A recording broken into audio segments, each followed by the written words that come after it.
For a second, I want you to imagine a world where you are always being watched.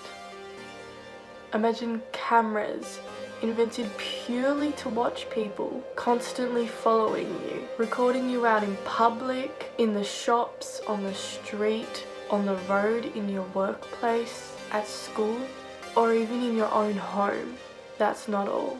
Imagine the cameras on your laptop and phone had the potential for unknown people to be watching you. Imagine a system where you can be tracked anywhere you go via your phone. Any information, details, or photos you put on the web can be stored there forever and tracked. Data you thought was private is taken and stored for reasons and by people unknown to us. Wait a second.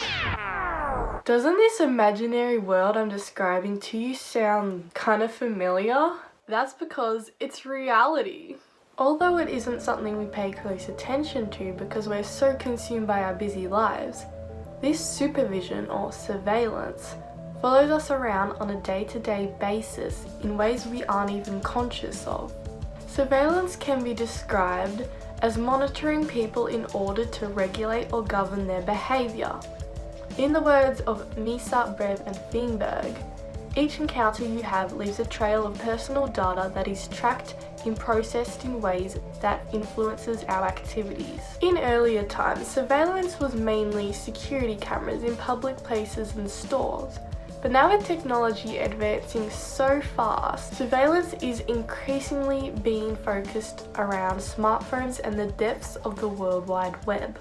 How many of you have searched something up or been talking about a certain topic, like a particular brand or a product, and then a few days later, an ad for that very same product pops up on your Instagram or Facebook? This has happened to me countless times, as I'm sure it has happened to you as well. This is an example of how websites are using cookies to track your data, ultimately a form of surveillance present in everyday life. Other surveillance commonly used with phones and the internet include GPS or location tracking, like Find My iPhone, purchase and credit card tracking so that similar product ads can pop up on your social medias, storage of personal information like the details you put in the privacy settings on Facebook, and alleged reports of people watching you through your device camera. I don't know about you, but I see a recurring theme here. The fact that all these things are on the border of violating privacy.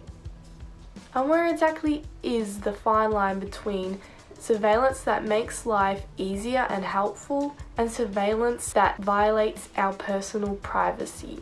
I guess that depends on your boundaries as a person. Are you the type of person that thinks you have nothing to hide on the internet and this surveillance doesn't bother you in the slightest? Or maybe you're the kind of person that shares very little information about yourself on the internet and keeps your device camera covered at all times. People are becoming more aware of this excessive surveillance and are either pushing back against it or just come to accept that that's how it is now in society. Now, imagine this world where you were being watched again, but with justifications. These camera or CCTV that is recording in public or on private property is also what catches criminals and crimes that occur, whilst reducing crime in the first place, such as shoplifting, because people are aware they're more likely to get caught if they know there's a camera recording them. Although these cameras on your laptops and phones have the potential to record you, there are always ways to cover the camera and check your security on your privacy settings. Many governments also assure that no one is watching you, but how can you be so sure? As an online user, you need to be aware and comfortable that it is inevitable that information you share online can be taken and stored.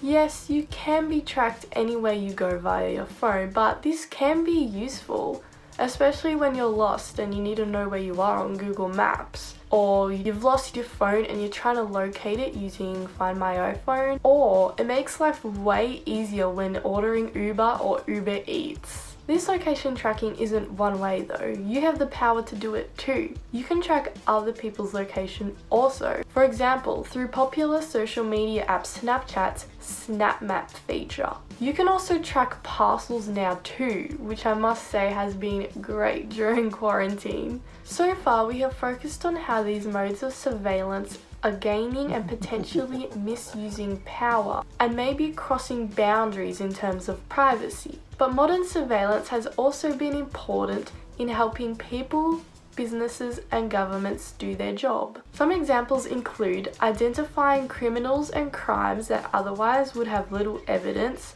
helps emergency workers locate people and rescue them.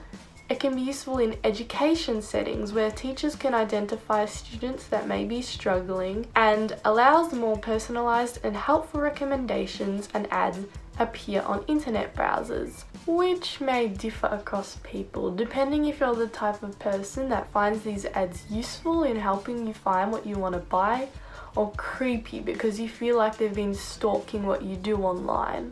I must say, when these personalized ads started appearing in my social media and my browsers, I was a bit creeped out and felt a bit stalked.